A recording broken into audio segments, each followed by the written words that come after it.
Assalamualaikum warahmatullahi wabarakatuh. Perkenalkan nama saya Muhammad Azhar dengan akhiran NIM 080 dari Kampus B Indralaya. Di sini saya akan menjelaskan tentang keamanan, kesehatan, dan keselamatan kerja. Memahami pentingnya menjaga keamanan, kesehatan, dan keselamatan kerja adalah langkah pertama dalam menciptakan lingkungan kerja yang aman dan produktif.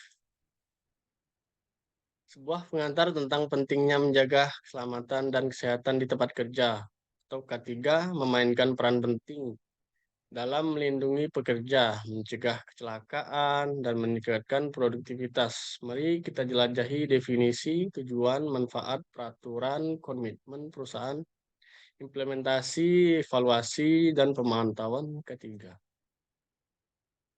Definisi ketiga, keselamatan dan kesehatan kerja atau K3 adalah usaha pencegahan yang dibuat untuk kerja atau buruh maupun pengusaha sebagai pencegahan timbulnya kecelakaan kerja dan penyakit hubungan kerja di lingkungan kerja dengan cara mengenali potensi yang akan menimbulkan kecelakaan kerja dan penyakit akibat kerja atau PAK.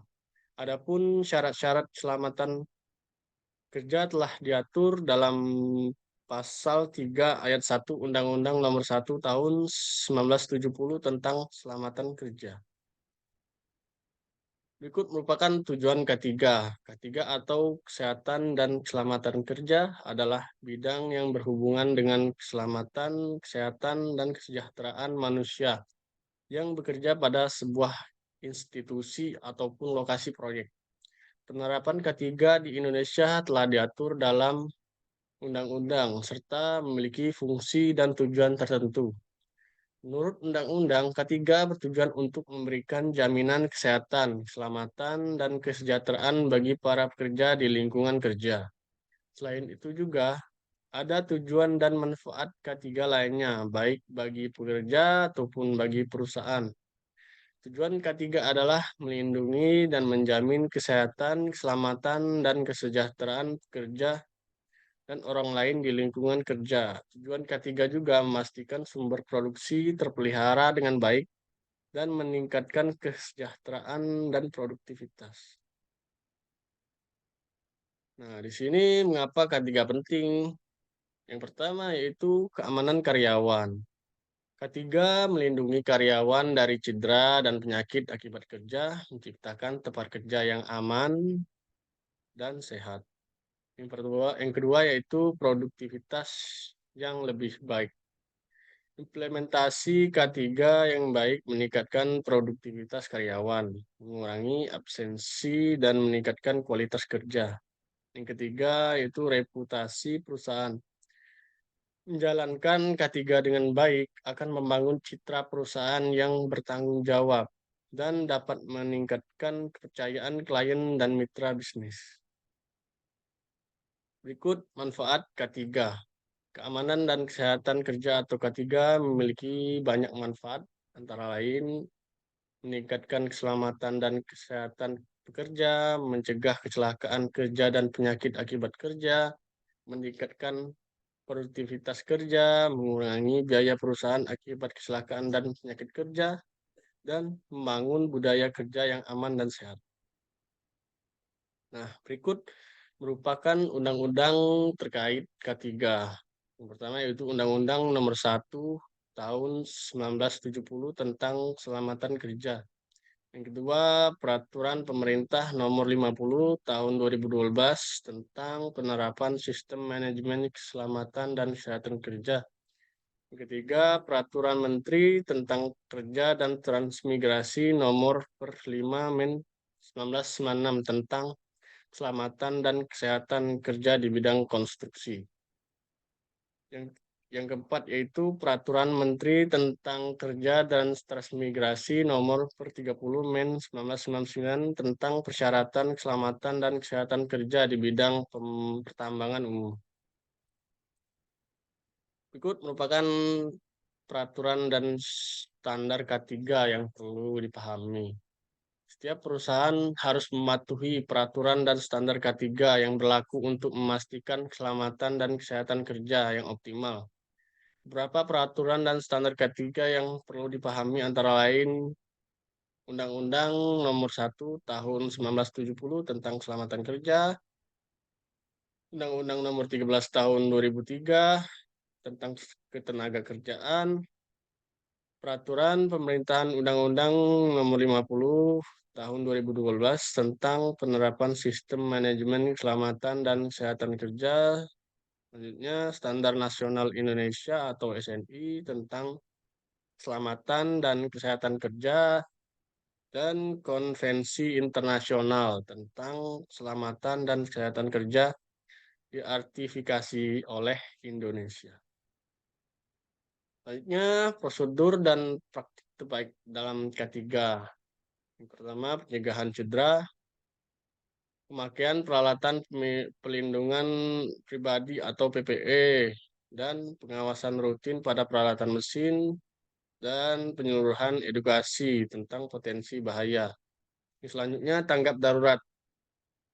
Tanggap darurat memiliki poin pelatihan evakuasi darurat, membuat rencana tanggapan darurat, sedia obat dan peralatan medis di tempat kerja.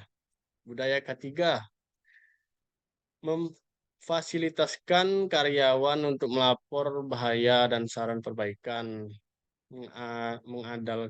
mengadakan inspeksi rutin, dan memastikan perlakuan K3 yang adil terhadap masalah K3. Pelatihan dan kesadaran K3.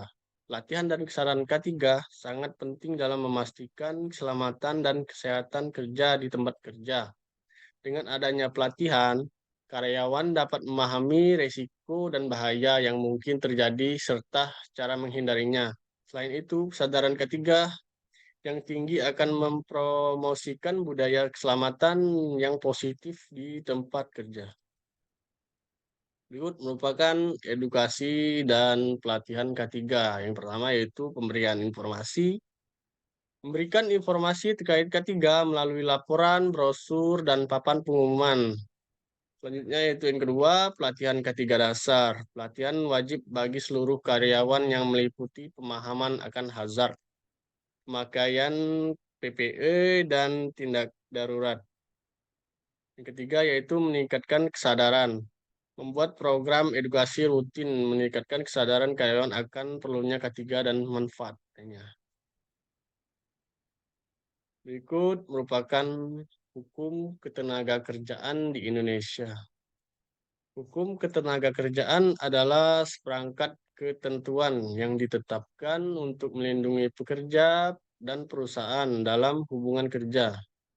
Di Indonesia, ketentuan hukuman ketenagakerjaan terdapat dalam berbagai peraturan seperti Undang-Undang Nomor 13 Tahun 2003, Undang-Undang Nomor 2 Tahun 2014, dan yang terbaru, dan Undang-Undang Cipta Kerja. Mengetahui latar belakang hukum ketenagakerjaan. Globalisasi, modernisasi, yaitu perkembangan industri dan teknologi semakin pesat serta globalisasi ekonomi menjadikan kebutuhan akan perlindungan pekerja semakin penting. Selanjutnya, perkembangan negara. Kemerdekaan Indonesia membawa peran penting di bidang ketenagakerjaan termasuk pentingnya hak pekerja dan pembatasan penindasan atas hak asasi manusia. Selanjutnya, perkembangan masyarakat. Keluarga pekerja semakin tergantung pada pekerja formal sehingga perlindungan lebih banyak diperlukan. Dan berikut merupakan prinsip-prinsip dasar hukum ketenagakerjaan. Yang pertama yaitu keadilan. Tidak ada diskriminasi dan perlakuan yang adil tanpa memandang latar belakang sosial, agama, ras, dan jenis kelamin. Yang kedua yaitu kemanusiaan. Perlindungan atas hak pekerja sebagai manusia termasuk hak untuk menjalankan ibadah di tempat kerja dan hak privasi. Yang ketiga yaitu kerjasama. Terbentuknya hubungan kerja yang sehat, harmonis, dan saling menguntungkan antara kerja dan perusahaan. Yang keempat yaitu demokrasi. Adanya kebebasan mengeluarkan pendapat, mengorganisir diri, dan melakukan aksi mogok kerja. Selanjutnya yaitu pelindungan terhadap pekerja dan hak-haknya. Pelindungan kesehatan dan keselamatan kerja. Perusahaan wajib memberikan pakaian kerja dan pelindungan peralatan untuk mengurangi risiko kecelakaan kerja. Selanjutnya, perlindungan khusus bagi perempuan dan anak. Perlindungan bagi perempuan dan anak merupakan bentuk Indonesia sebagai negara yang peduli terhadap kesejahteraan keluarga. Pelindungan hak-hak kerja yang diatur dalam Undang-Undang Perusahaan harus melindungi hak-hak pekerja seperti iuran BPJS, ketenagakerjaan, asuransi kecelakaan kerja, dan kompensasi jika dipecat secara sepihak. Dan ini merupakan sistem pengupahan di Indonesia yang bernama jenis gaji. Jenis gaji di Indonesia terdapat dua jenis gaji, yaitu upah dan gaji pokok. Upah adalah pembayaran berdasarkan produktivitas kerja, sedangkan gaji pokok adalah pembayaran tetap yang diberikan kepada pekerja. Yang kedua yaitu perhitungan upah. Upah dihitung berdasarkan jenis pekerjaan, tingkat keahlian, dan tempat kerja. Terdapat upah minimum tertentu yang harus dipenuhi oleh perusahaan.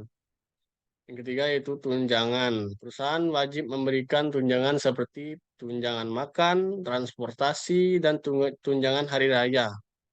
Kerja juga berhak atas tunjangan cuti dan THR atau tunjangan hari raya. Penyelesaian sengketa ketenagakerjaan. Yang pertama, alternatif penyelesaian sengketa. Penyelesaian sengketa dapat dilakukan melalui jalur perundingan dan mediasi. Pekan tuntutan juga dapat diajukan melalui pengadilan. Selanjutnya, prosedur penyelesaian sengketa. Prosedur pengajuan sengketa melalui jalur mediasi diawali dengan pengajuan permohonan mediasi ke pihak ketiga atau badan arbitrase atau mediator. Selanjutnya, putusan pengadilan. Apabila penyelesaian dilakukan melalui jalur pengadilan, putusan pengadilan mengikat bagi kedua belah pihak.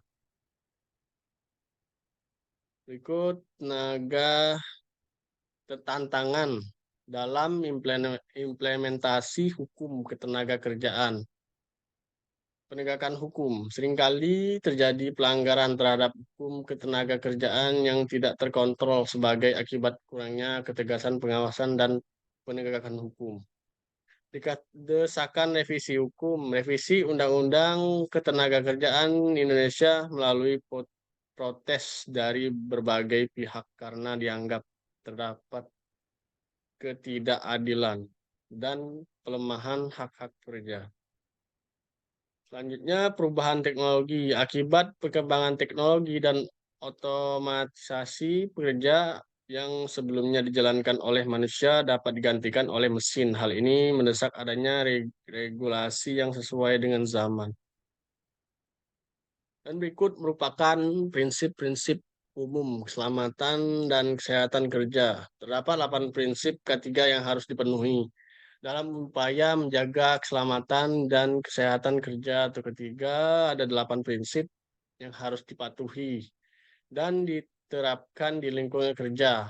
Prinsip-prinsip ini membentuk dasar penting untuk menciptakan lingkungan kerja yang aman dan sehat. Yang pertama yaitu keselamatan adalah tanggung jawab moral. Keselamatan kerja bukan hanya kewajiban hukum, tetapi juga tanggung jawab moral bagi semua individu di tempat kerja. Semua pekerja harus berkomitmen untuk menjaga keselamatan mereka sendiri dan rekan kerjanya. Yang kedua yaitu keselamatan adalah budaya, bukan sekedar program. Keselamatan kerja harus menjadi bagian integral dari budaya perusahaan, bukan sekedar program sementara. Ini menciptakan komitmen jangka panjang untuk keselamatan di seluruh organisasi. Yang ketiga yaitu K3 adalah tanggung jawab manajemen. Manajemen perusahaan harus memimpin dan dengan contoh dalam Hal ketiga, mereka memiliki tanggung jawab utama dalam memastikan bahwa standar keselamatan dipatuhi dan diimplementasikan. Yang keempat yaitu ketiga, baik untuk bisnis. Menjaga ketiga bukan hanya untuk melindungi pekerja, tapi juga menguntungkan bisnis secara keseluruhan. Ini dapat mengurangi biaya kecelakaan, meningkatkan produktivitas, dan menciptakan citra positif bagi perusahaan. Yang kelima yaitu pekerja harus diberi pelatihan. Setiap pekerja harus diberi pelatihan yang sesuai untuk bekerja dengan aman. Pelatihan ini membantu mereka memahami resiko, tindakan pencegahan, dan prosedur keselamatan. Selanjutnya yang keenam, ketiga adalah cerminan kondisi ketenaga kerjaan. Tingkat keselamatan di tempat kerja mencerminkan kondisi keselamatan dan kesehatan pekerja. Menjadi kondisi kesejahteraan pekerja adalah bagian integral dari ketiga. Yang ketujuh, semua kecelakaan dapat dicegah. Prinsip ini menekankan bahwa semua kecelakaan dapat dicegah melalui tindakan yang tepat dan upaya pencegahan. Tidak ada kecelakaan yang harus diterima sebagai kejadian yang tak terelakkan. Yang kedelapan, yang terakhir yaitu program K3 bersifat spesifik. Setiap organisasi perlu pengembangan program K3 yang sesuai dengan resiko dan kebutuhan khusus mereka. Program K3 harus mencakup langkah-langkah konkret yang relevan dengan jenis kerja dan lingkungan kerja. Nah, berikut merupakan kasus-kasus kecelakaan konstruksi.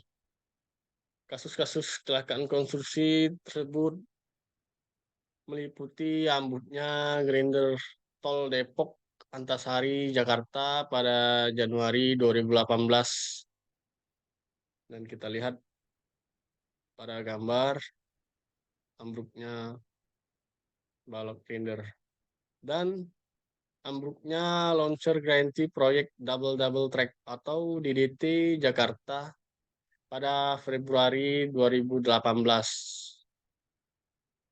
yang terjadi pada hari Minggu. Sekian presentasi dari saya. Jika ada salah kata, saya mohon maaf. Pada Allah, saya mohon ampun. Wabillahi taufik wal hidayah. Wassalamualaikum warahmatullahi wabarakatuh.